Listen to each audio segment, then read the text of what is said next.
When people feel stuck, they often think they need more clarity or better discipline. But Liminal Thinking by Dave Gray challenges that assumption. It suggests that the real culprits are actually the beliefs that you've stopped questioning, the ones that are quietly limiting your leadership and your life. And this idea matters more than you might think, because the beliefs that you don't stop to question, they go far beyond how you think.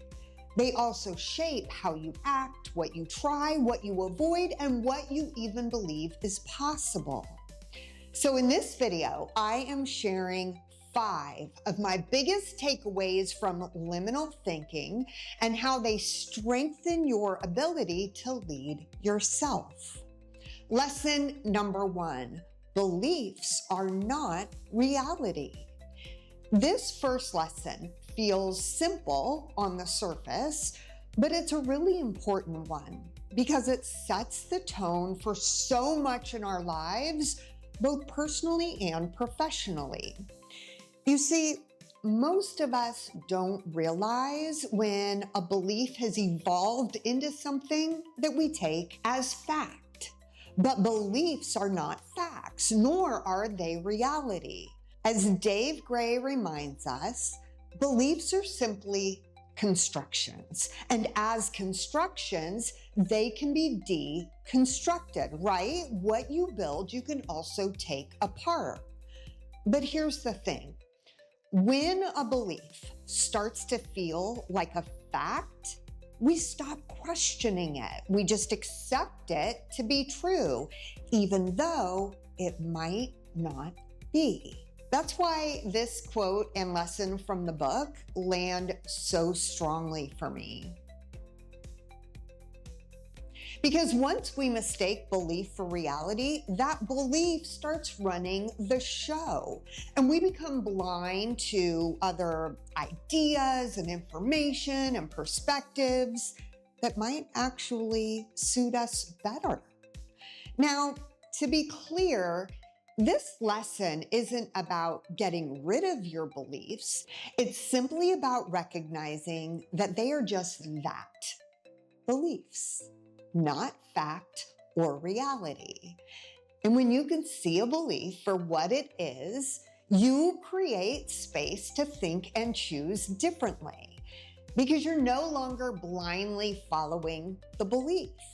You're leading yourself in relationship to it. And that's where meaningful change actually starts.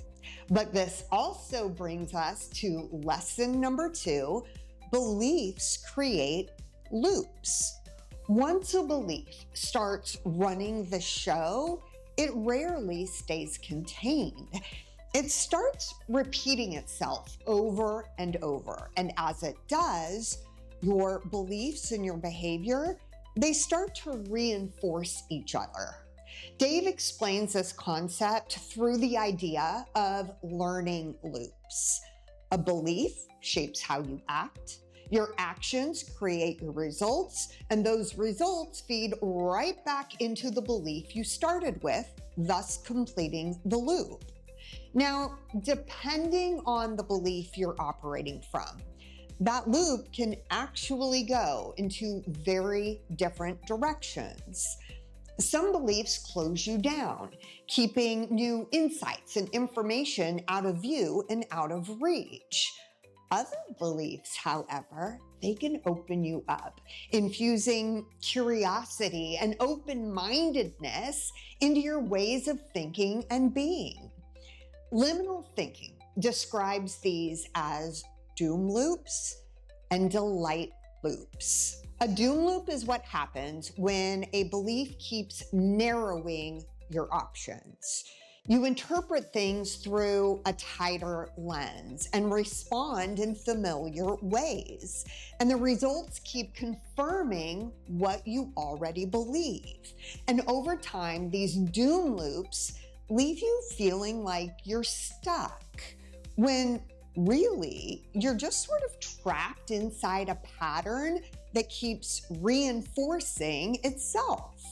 But a delight loop, on the other hand, this is when the belief that you're operating from holds that door wide open instead of closing it.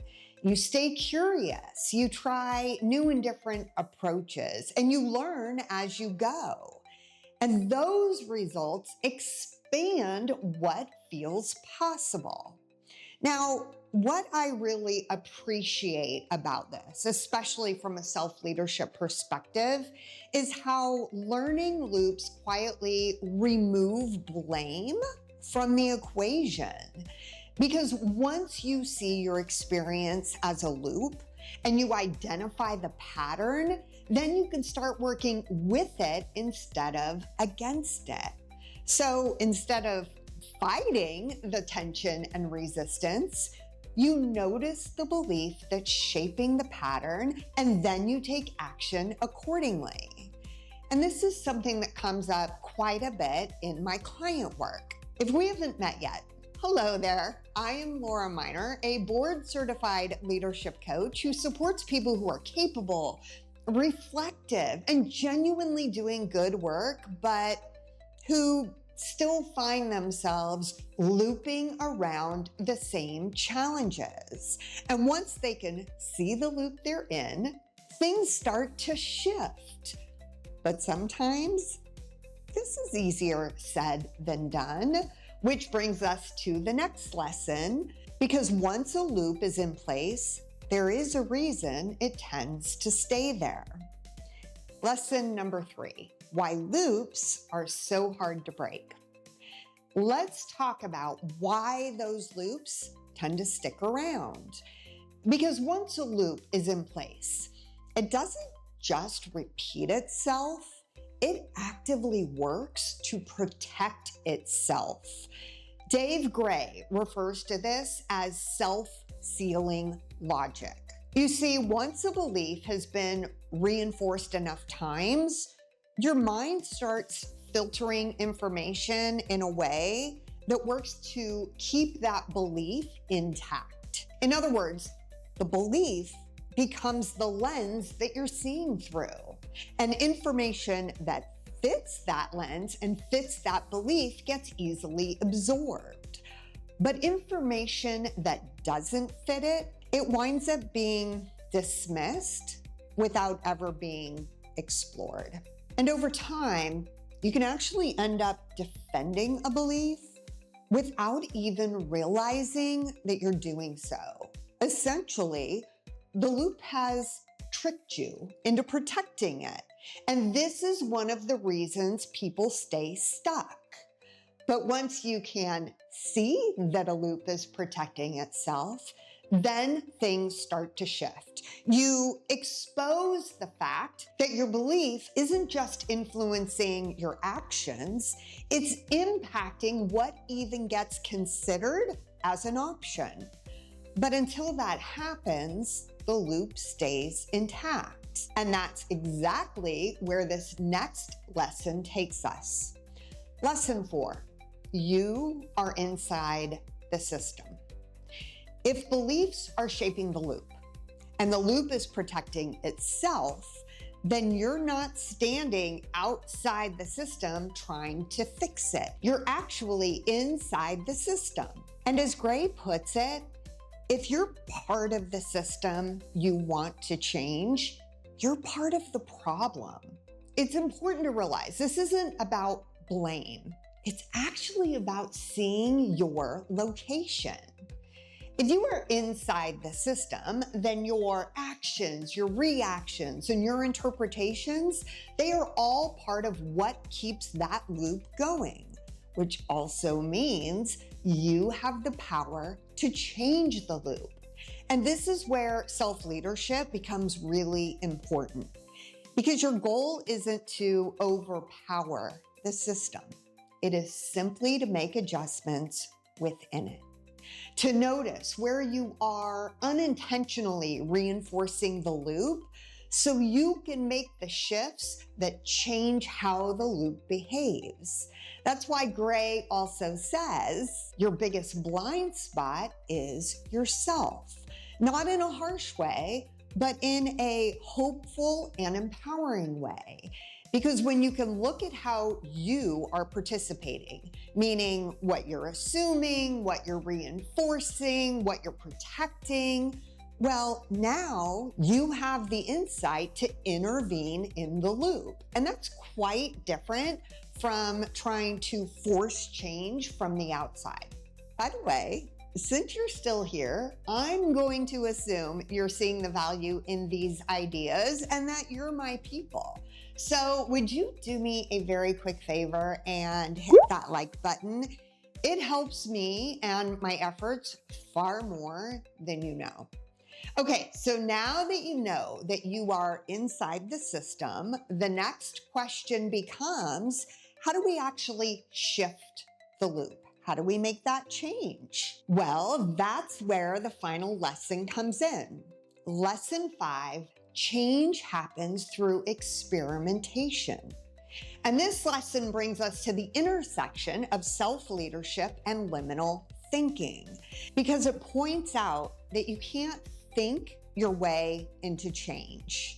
Change requires experimentation, and both liminal thinking and self-leadership invite you to experiment your way through change.